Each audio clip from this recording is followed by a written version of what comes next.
Stacy. How are you today? I'm fantastic, Ellen. Thanks for having me. Great. So, first of all, could you just tell me a little bit more about yourself? Yeah, so my name is Stacy Wells Shea, former admissions officer for Ingenious Prep. Prior to Ingenious Prep, I was at the University of Rochester for about a decade. While I was there, I read applications from all around the world and ran our BSMD program, as well as a couple of other combined admissions programs.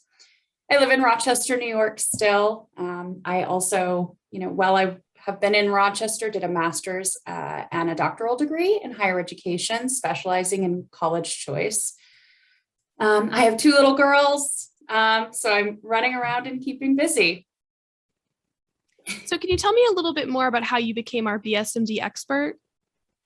Well, obviously, my experience from working at the University of Rochester, I spent a number of years honing that skill, reading and running the program.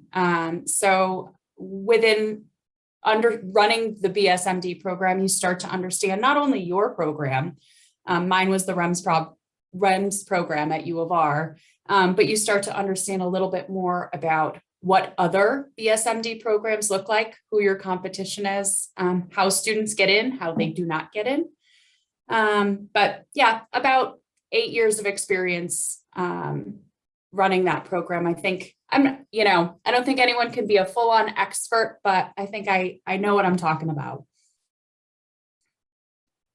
I'd love to just establish the basics of BSMD programs, just because I know a lot of people probably haven't heard of them.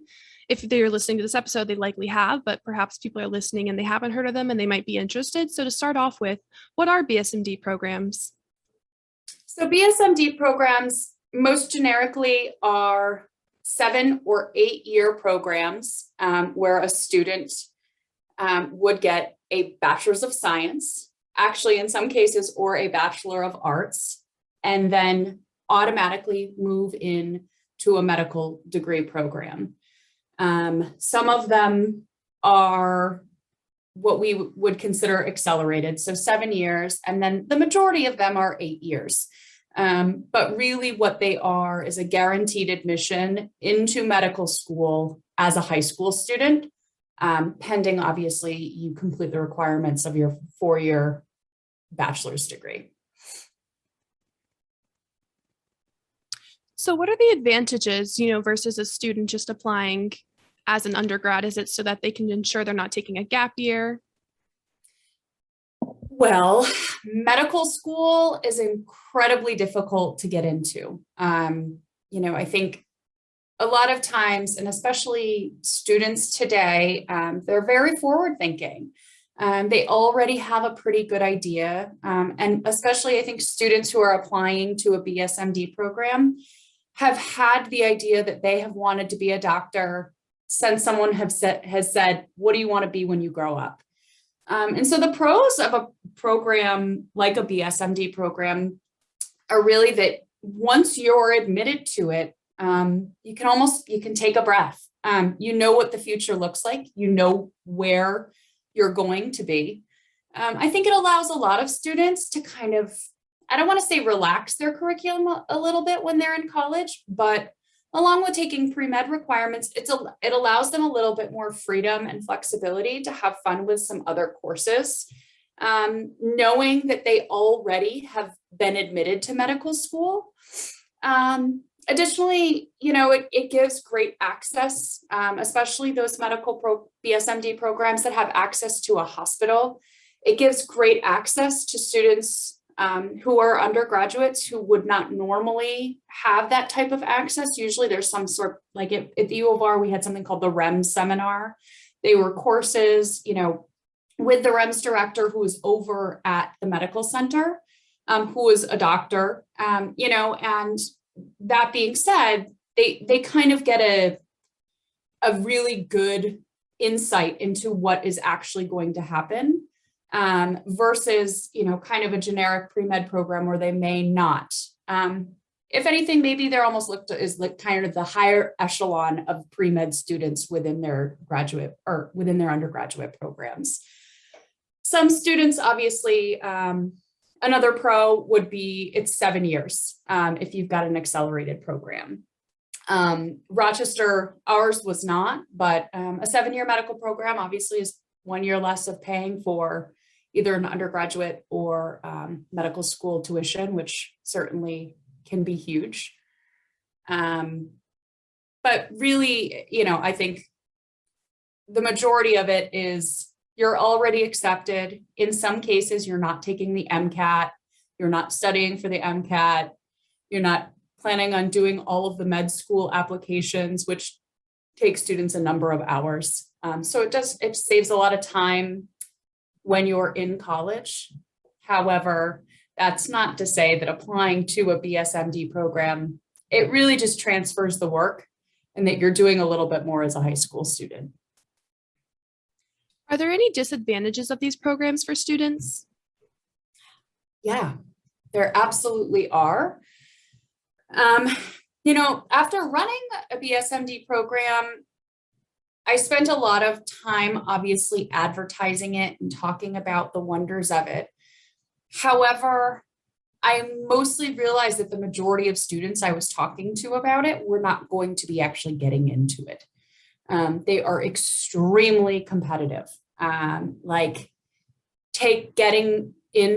to get into the top, 3 Ivy League schools all at once and make it even harder.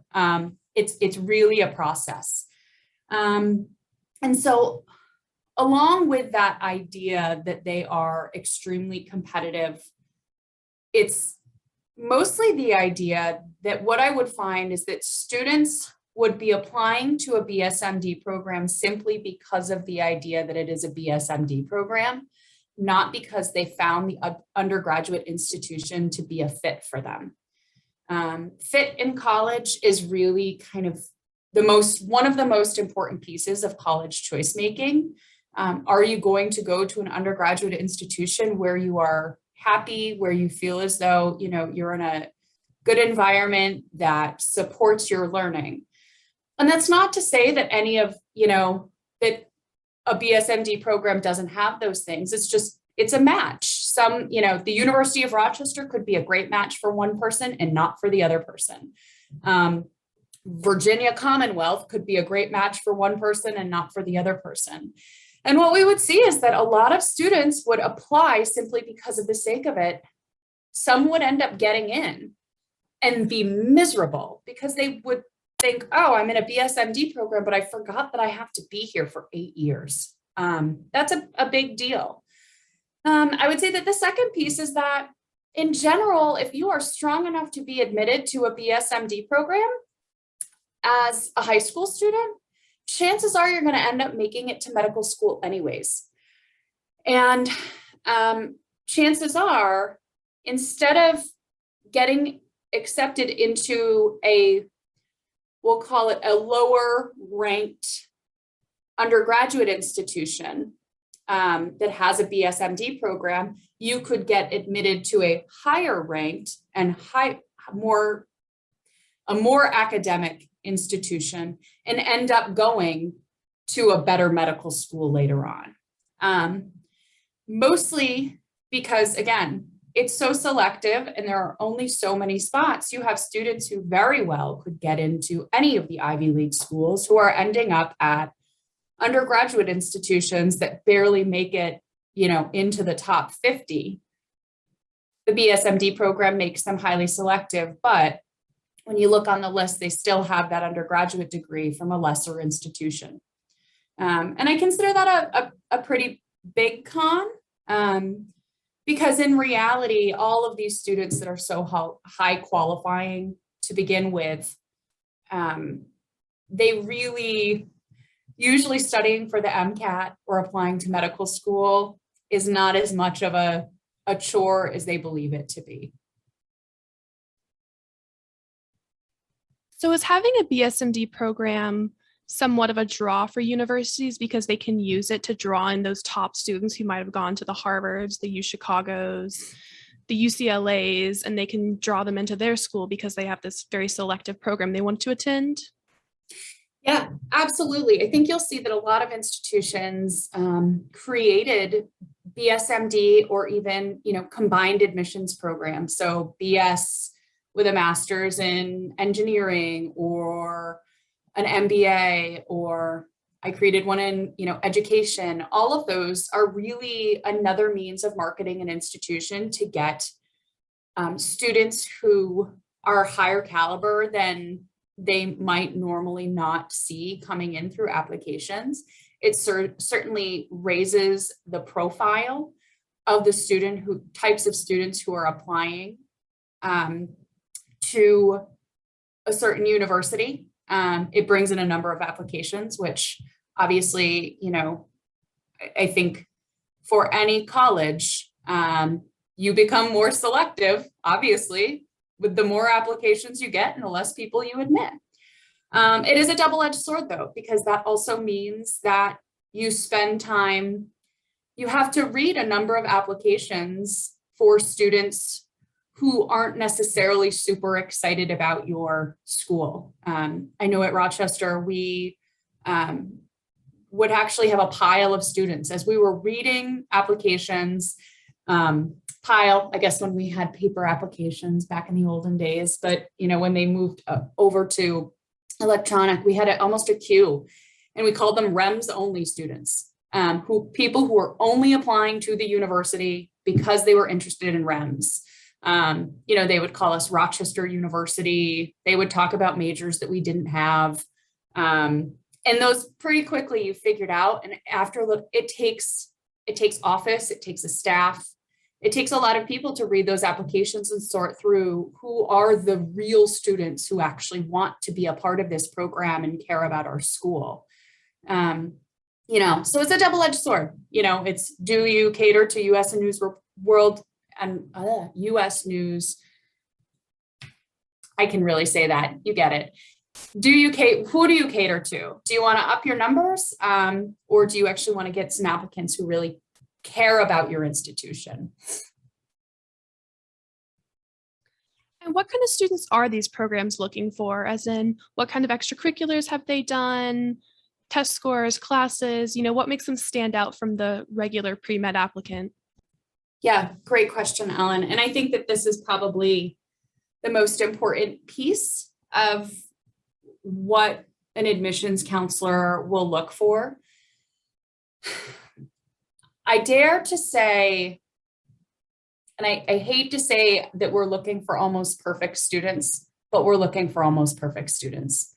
Generally, these are students who have, a 4.0 GPA. They're students who have taken every single advanced honors, AP, IB honors course that their school has made available. They've scored, 7s on their IB exams or 5s on their APs. But more importantly, I've certainly admitted students that don't have those types of qualifications. I would say, there are different types of students that we're looking for. One is the perfect straight A student who's amazing. The next one would be the type of student who still has great grades, is maybe not Mr. Perfect, but is incredibly mature and well beyond their years in terms of maybe research or community impact. We obviously want to see a student who's really understands the impact medicine will have. But additionally, that maturity shows a little bit more of kind of what will their bedside manner be? How will they be a true doctor? There's also, kind of another student who we often look at. I would say it depends on which BSMD program you're looking at, but there are a number of students who have a high level of research background. We would call those our research students. Again, pretty darn near close GPA and standardized testing, but they have really gone into the world of research, maybe a little, more than even that of a college student. You know, people who really are published, you know, who maybe have really done it, in not just like, hey, I've done it for a semester, I've done it for a couple of years with a well-known professor at a local, you know, at a university, something like that. And then kind of there's that final section, which is why I tell everyone, like, if you think you may be interested in a BSMD program, apply. Because there's always this like kind of fourth type of person, which is that super charismatic, wow, you're super cool, you're interested in medicine, you want to be a doctor, but also you like want to be you're a, you know, skilled and trained like classical pianist or oboe player, and you've got a really interesting profile. And all the people at your school, like, here's the easy, you kind of know you're cool. All the people at the school are going to be wondering where you go. You're also the type of student we like to get into one of those programs. It helps for recruitment purposes, but also you don't want a bunch of robots. So kind of adding to that whole idea that you want, well, I don't necessarily ever want a well-rounded student applying. I do want a well-rounded class of interesting people, and the same would go for a BSMD program. But I would say mostly, you know, the biggest pieces: passion for medicine, maturity, really great grades in what has been offered to you, and the best of the best when it comes to standardized testing. For students and parents that aren't aware, could you clarify what you mean by you don't want a well-rounded student? Yeah. So gone are the days when there are expectations that a student is a jack of all trades, is the type of student that says like, well, I checked the box for volunteer work, I checked it for a sport, I checked it for community service, I've got good grades, you know, but you're not good at anything. You're not passionate about anything. The easiest way to kind of say we don't want well-rounded students is mostly we want students with edges, students who really kind of have a unique hook that displays that there has been a long-standing passion for something. And that something doesn't necessarily need to be academic. It can be anything. It can be, I'm, you know, incredibly excited about fixing cars. But hey, maybe I want to be an engineer. And you know what? If you've been fixing cars every single day with your dad and started a business selling those cars, are incredibly passionate about it and want to be an engineer, I'd rather have you keep doing that than sign up for a community service club where you do it for 2 hours and really could care less because you're checking a box. I think that's what I mean about well-rounded. Just an obvious passion. I wish that had been more well known when I was in high school, because I did so many dumb activities that we did, me and all my friends, where you have to do honor society because it looks good on college application. You have to do this number of hours, it'll look good on your college application. And just what, like, so many silly things to stress about that. And looking back, had nothing to do with my applicant profile. The admissions officers probably did not care. If anything, it might have made me look worse, because they were like, why is this theater major doing this completely unrelated activity? So trying to get the word out to students so they can really focus on their passions. Yeah, I mean, I was a swimmer. I was a Division I swimmer at Syracuse for my undergrad years, but in high school, I was a swimmer, and I'm not necessarily sure I had time or energy. I like wanted to sleep, but same deal. I remember my college counselor saying to me, like, hey, Stace, maybe you should join this, you know, Red Cross club. And well, for some people, it's a great club. I was like, can I just go to bed right now? I don't want to do this. And again, no one cared. There was nothing. And you see it on the other side. You can really see it. And maybe that's the other piece, is you can see it on the Common App activities list when students really have something that they're excited about, it comes through even on the teacher and counselor recommendations. It shows through like what a student is super excited about versus like being a serial joiner. Counselors and teachers are quick to talk about those students who are truly passionate about something.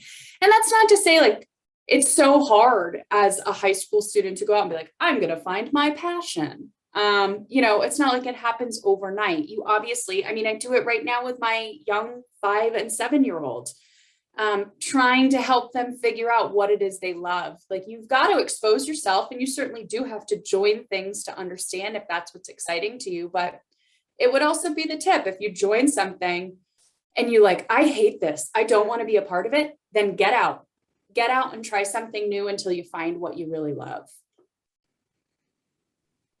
I have a Forbes article here, and it says that the Rice-Baylor Medical Scholars Program had 1,600 applicants this past admission cycle for only 6 seats, which puts their acceptance rate at less than 1%.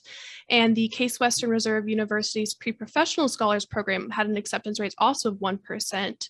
So it's obviously why these programs are so competitive, because they have so few spots with so many applicants. But that leads me to my next question is, why are there so few spots?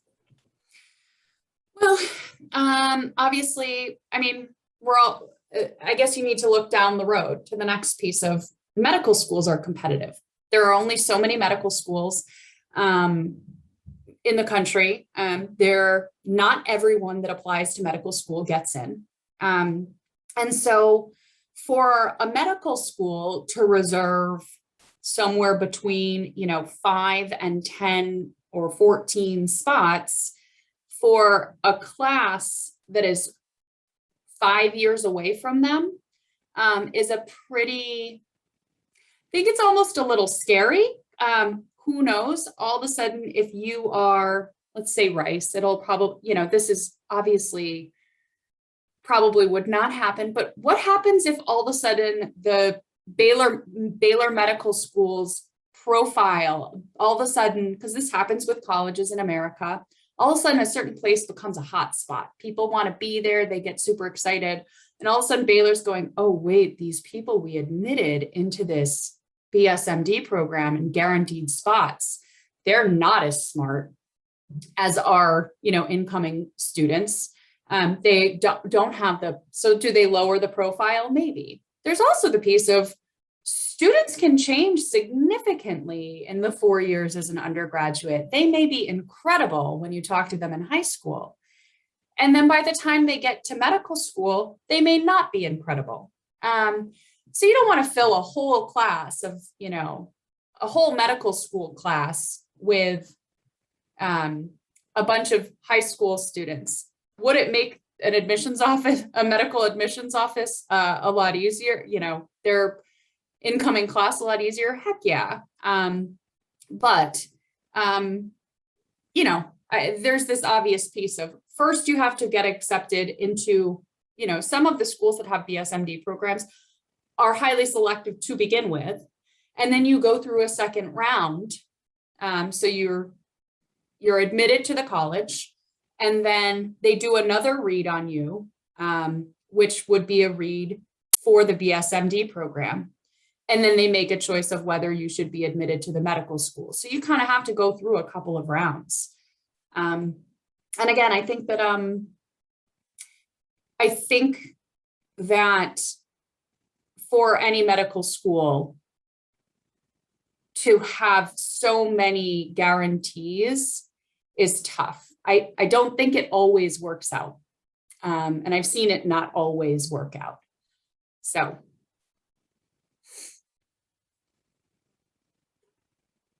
Do you agree with the statement that there's no match or safety BSMD programs? I'm assuming you do, but. Yeah, I absolutely do. Everyone is a reach and will always be a reach. And then could you list some of the top programs that students can research? Yeah, Brown. Brown is always kind of the pinnacle program. Rice has a great program, Case Western. Pitt, Boston University, Baylor, which is part of Rice, REMS, which is the University of Rochester. There's a great, on just about every website too, there's an option if you go through and look at type in BSMD programs. There are a lot of good rankings, but those are what I would consider to be kind of the top ones. So Forbes has also reported that several BSMD programs have closed down recently at Northwestern, WashU, Missouri Southern State University, Kansas City, and a couple others. So what do you make of that? Why are they shutting down, especially since they're so popular? Yeah, I would say, a little bit of what I spoke about prior to this, and that I think it could be the case that the medical schools, one, are just not seeing it work out, are not seeing. So a number of these students, as they get admitted to the program, so let's say, you're freshman through senior year in college, you're required to keep a certain GPA, to do certain, seminars. And it may very well be that the students just aren't making the grade. It could also be that a number of these students are changing their mind and saying, hey, I thought medicine is where I wanted to be. The more I'm into it now, I'm realizing I'm not into it. And this medical school has these, slots that they've been saving, and, their admissions process gets kind of messed up a little. It could be that, they're finding that it's just easier for the medical school is just finding that it's easier for them to admit on their own and know exactly what students they're getting so that they can increase their admit profile. It could also be that a number of these schools and the hospitals, so not every college, has a medical center or has a medical school on campus.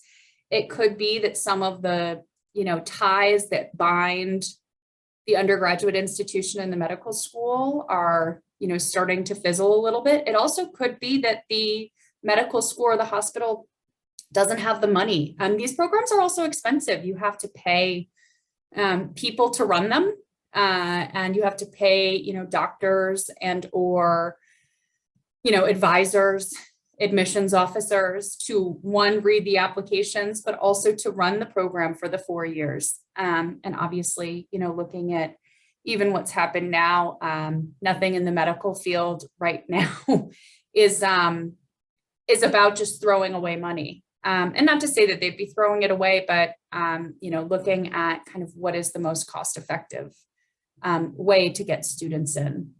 And those are kind of, in my humble opinion, ideas. Obviously, I don't know the backstory, the true stories of them, but those would be my guesses.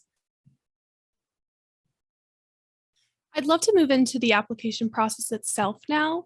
So how does applying to a BSMD program differ from standard college admissions, both from the perspective of you as the admissions officer and the student?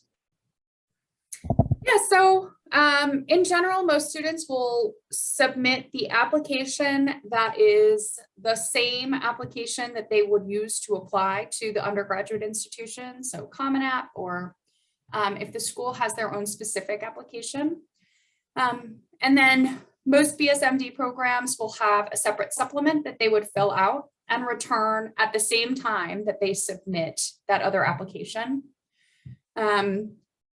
That supplement is a little bit more of the kind of why medicine and why this specific BSMD program. This is often where if I know a student is applying to a BSMD program, you also, I think, need to be sure that in your Common App, like personal statement and supplementary questions that are non-BSMD, to make sure you're not repeating yourself over and over again.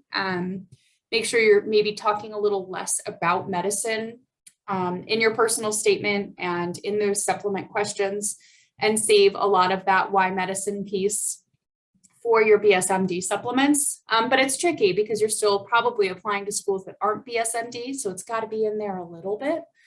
It's a fine balance, but on the admission side, we get those applications, we review students for admission to the university.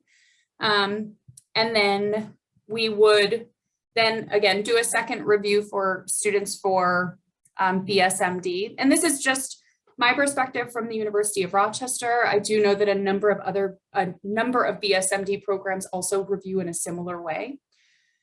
And so when we would review for BSMD, generally, my example at the University of Rochester, which again is pretty similar, is that we would invite about 40 students of the, almost 1,000 applicants or more, depending on the year, to the university to come and do an interview weekend. And they would come interview with our undergraduate staff and at the medical school.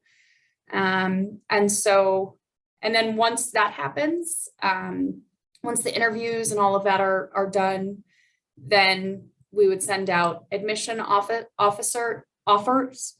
And with those offers, you're looking for, a certain number of spots. So I would say that most students, in most programs, what you'll see is that it's a lot like medical school offers.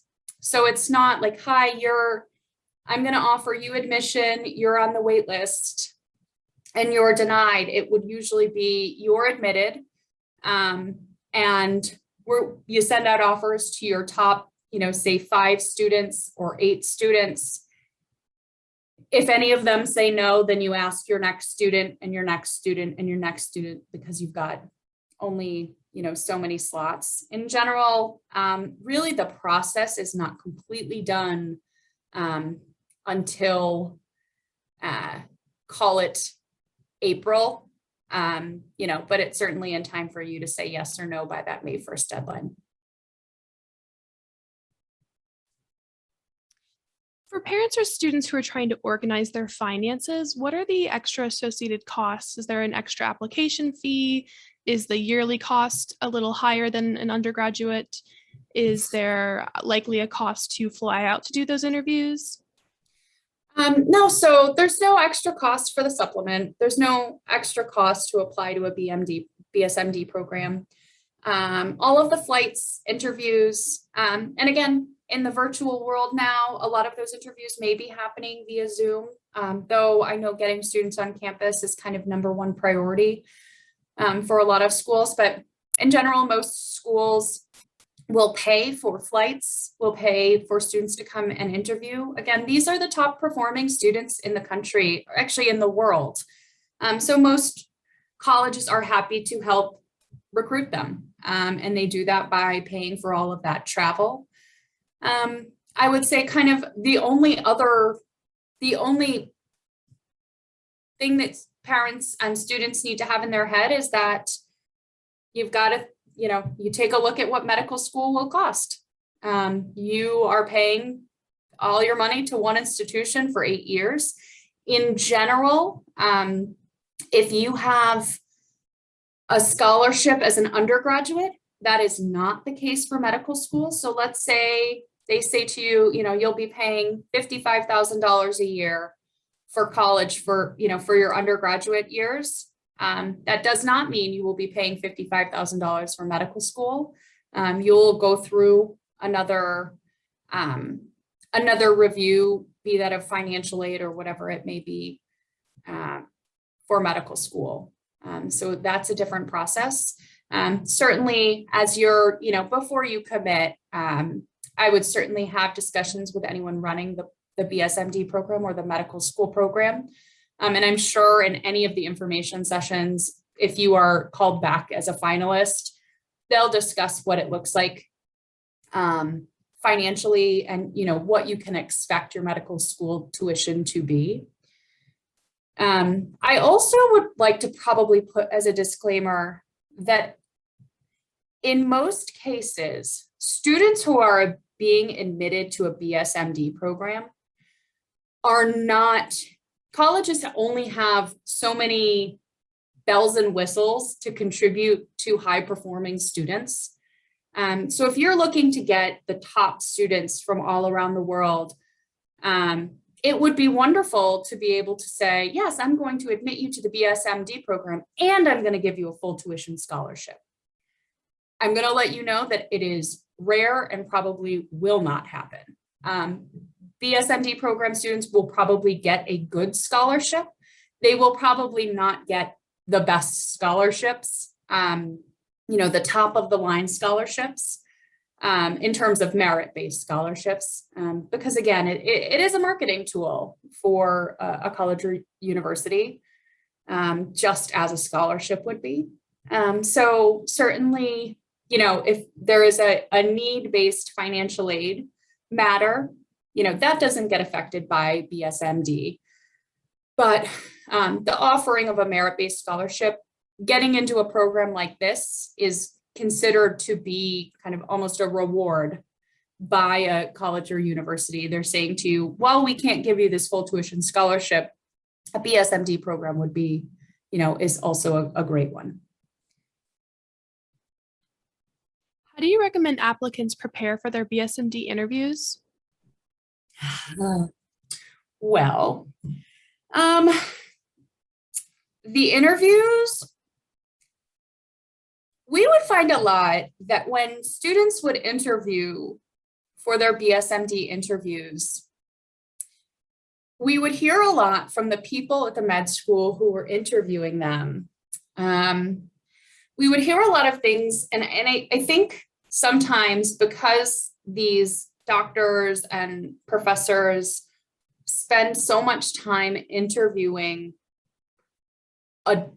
older students who have already graduated from college, who've got a little bit more life under their belt, we would hear a lot about maturity. Some things that necessarily, I would continuously remind them, like, these guys are 16 and 17 years old. They're not in their 20s. And so it's pretty hard to prepare a student, a high school student, to say, hey, go in and be more mature. But what I would say to students is brush up on your manners, brush up on your, on your skills, because it's not just the interview where they are, for lack of a better term, judging you. You are being watched the whole time you are on that campus. Other students are watching you. They're seeing how you interact. They're seeing what you look like when you sit down and eat lunch. And it's not to say that it should be scary, but if you're sitting there, shoveling food in your face and wiping your hands on your shirt, chances are you may not be the best fit for a prestigious program. So I encourage students, and I would hear a lot about dress. Some students would come into the interviews and just look sloppy. This might be the first time, buy a blazer, buy a suit, look fancy, come in looking the part. And, I would say to some students, pretend like you are coming in and you've already graduated from college. Pretend like you're coming in to interview for your first adult job. I would say the other big piece is make sure you do your research on the school that you're going to. Don't call us the wrong name. Make sure you have a pretty good idea about what the pre-med program looks like. Make sure you understand what the university looks like. There's nothing like not, again, walking in and saying, hey, I think I'm going to be a business major and be part of the REMS program. And us saying that's funny because Rochester doesn't have a business major. Being able to talk with some knowledge about the university that you're going to attend, and also the med school, that maybe has some sort of curriculum or something they specialize in. And I'd also recommend that students have a pretty basic idea. Obviously, you're going to go to school to figure out what field of medicine you want to be in, but be able to talk with some sort of knowledge about some of the topics that are going on in some of the fields you're interested in. In most cases, they'll give you a heads up of who you'll be interviewing with. And so if you are, interviewing with an ENT doctor, maybe brush up a little on ENT and see what's going on in the, ear, nose, and throat world. Be able to talk a little bit about why medicine truly is interesting, not just one line, but but really be able to talk about maybe some journal articles or some current events. I did a casual interview for study abroad in my undergraduate, and the advisor asked me who was the prime minister of the country I was applying to, and my life flashed before my eyes. And luckily, it was a group interview, so someone else answered, and me and the other person who didn't know were like, yep, we all knew that. She just answered first. So you definitely recommend students actually do the research, do not wing it. Well, the joke is I say ENT because one of our REM students would talk about how she went to go interview with an ENT doctor. And I don't know, anyone who wants to look it up right now, I still can't pronounce. I consider myself pretty intelligent. It's like what the actual name is. It's like OT Adelan. I can't even do it. Needless to say, she messed up the type of doctor he was about 2,000 times. And finally, he just said to her, like, just say ENT. It's just easier. It's just easier. She's still a REM student. She still was a REM student, but it was a nice little embarrassing story. Like, maybe know the actual field of medicine and be able to pronounce it.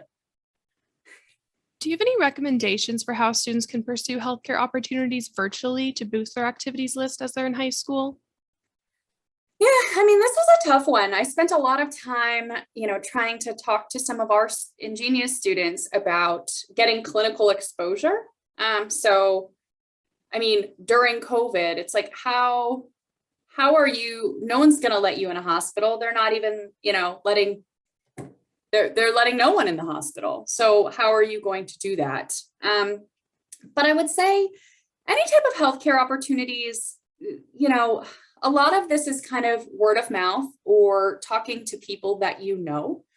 And so, first, if I would say even this goes for in person, like the easiest way to get any opportunity, like talk to your pediatrician, talk to your friends' parents who are doctors.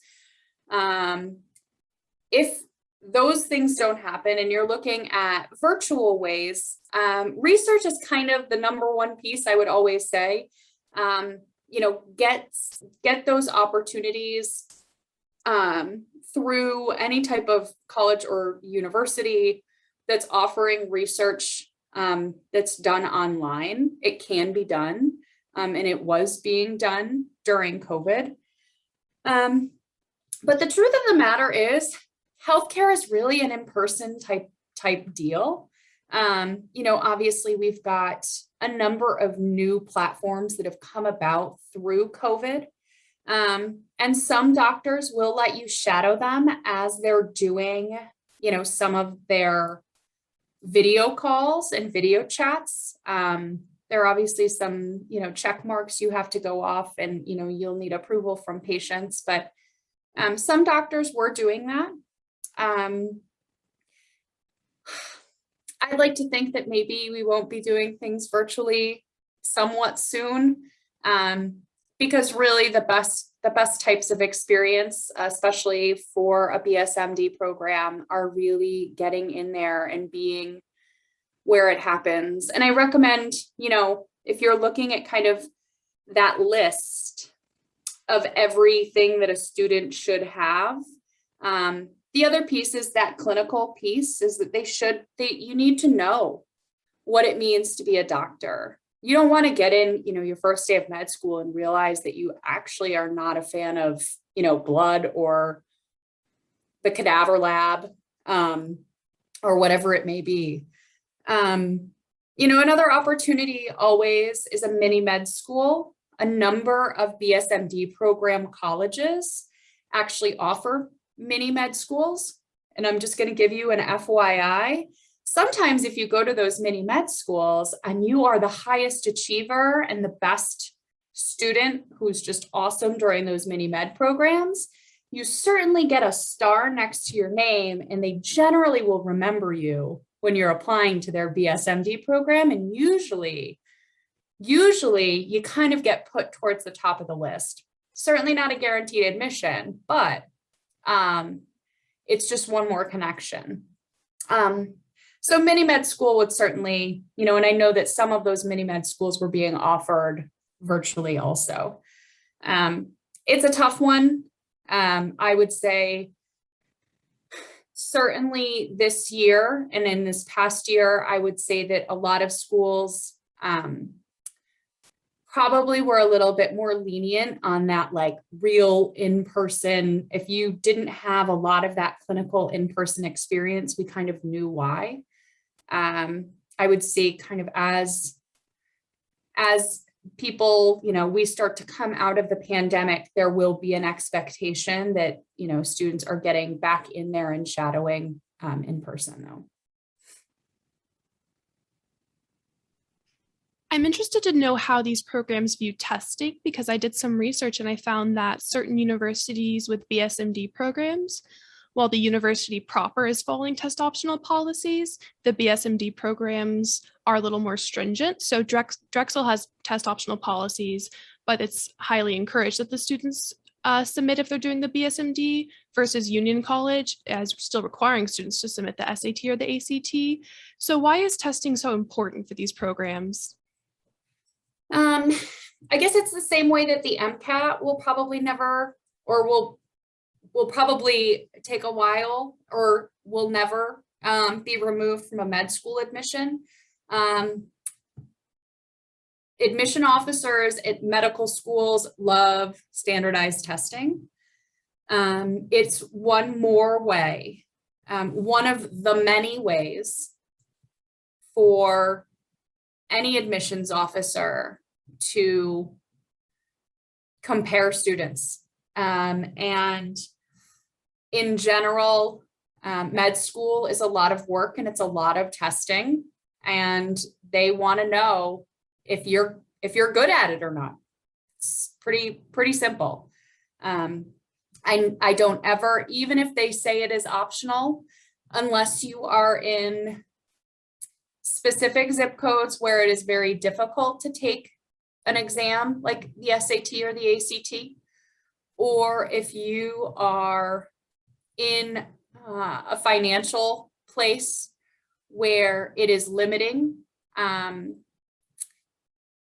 I don't really ever see the SAT or ACT in a BSMD program not being one of the first things that is looked at. Not necessarily by the undergraduate institution, but by the medical school that is admitting you to the BSMD program.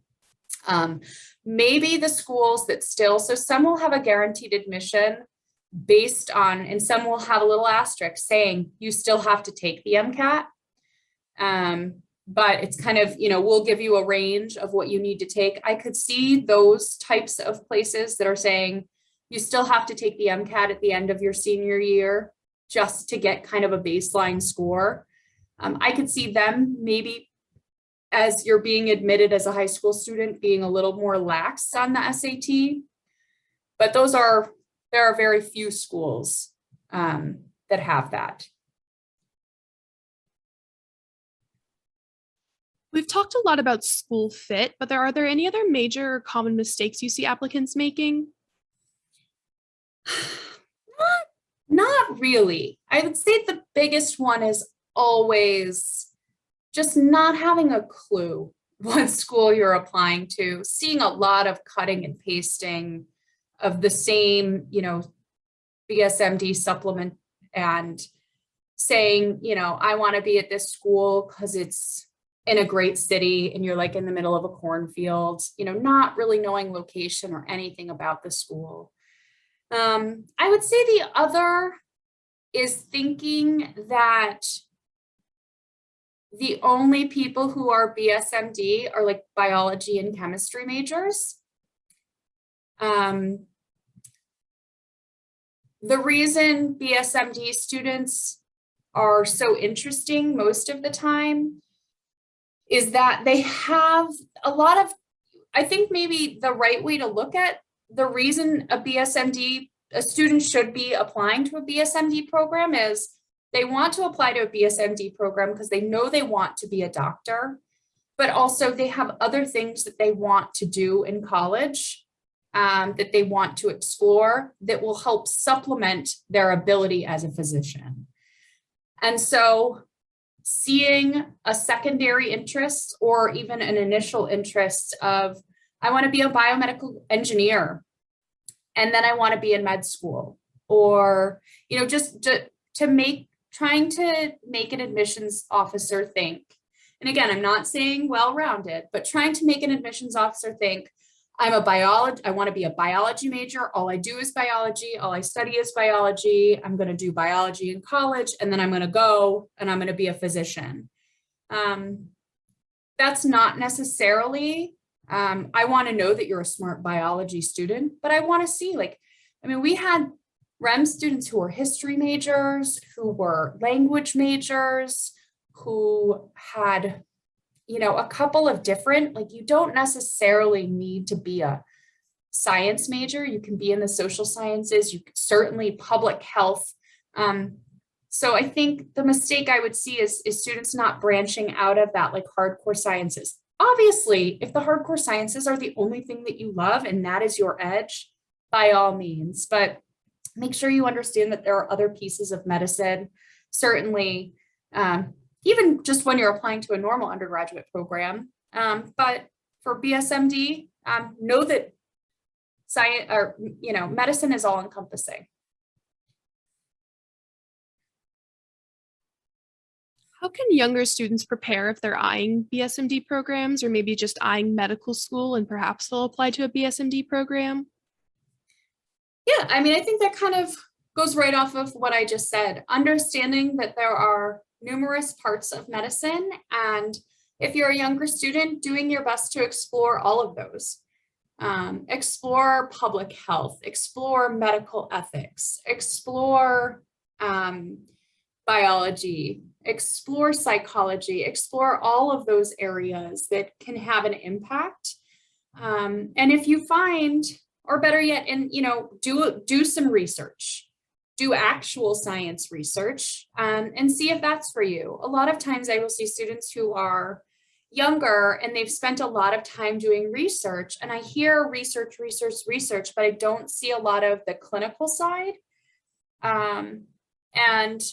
I always wonder, would they be better off, going to college and getting a bachelor's degree and then going on and doing a PhD program, which would focus more on research.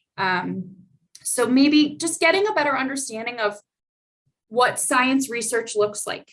Do it. Spend some time doing it. Find a professor, send an email out, have your parents or your counselors or friends or someone connect you, with a professor to do research. I also recommend doing some shadowing, getting that experience in there early. Is great for your resume because that is something you should check off the box, but it also gives you an idea. This is where I want to be. This is where I don't want to be.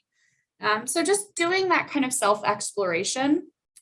I also think that for younger students, for pre-med or BSMD, same as I said before, cultivate a reading habit that helps you have knowledge and be able to speak about topics in the field. So try to find 5 or 6 different subject areas within medicine and spend a couple weeks studying each. And certainly I think that will help so that when you do get to the place where you're saying, should I do BSMD? Should I not? You can say no, I think that being a doctor is actually 100% what I want to do. I think this is these are the 2 or 3 fields that I want to go into. Save yourself all that work, as you get closer and start to do it now and start to do it earlier. Do you have any other words of advice or encouragement for class of 2022? Woo! Have fun with it. I think probably the biggest piece of advice I would have to give all of you is that if you are applying to BSMD programs, just remember how hard they are to get into. And even if you don't get into one and medical school is your dream, chances are you still will find an avenue to get there. And, you know, having a BSMD denial does not mean that you will not have a future as a physician. 99.9% of doctors take the normal path, and that is okay. In some cases, they may be better doctors for it. If you are lucky enough to get into a BSMD program, get ready to work your tail off. I'm sure that all of you will do it if you are accepted, but prepare yourself and get ready. It'll be a fun ride, but it's going to be a lot of tough work. But yeah, mostly just good luck. Thank you so much for joining us today, Stacy. I'm sure our listeners appreciate your insight into BSMD programs. For more information, check out our blog linked in the episode description. If you have any questions or would like to request a topic for a future episode, go ahead and give us a follow and send us a message on social media with the hashtag InsideAdmissions. That's all for now. Thank you for listening, and I hope you'll join me next time as we continue our journey inside the admissions office.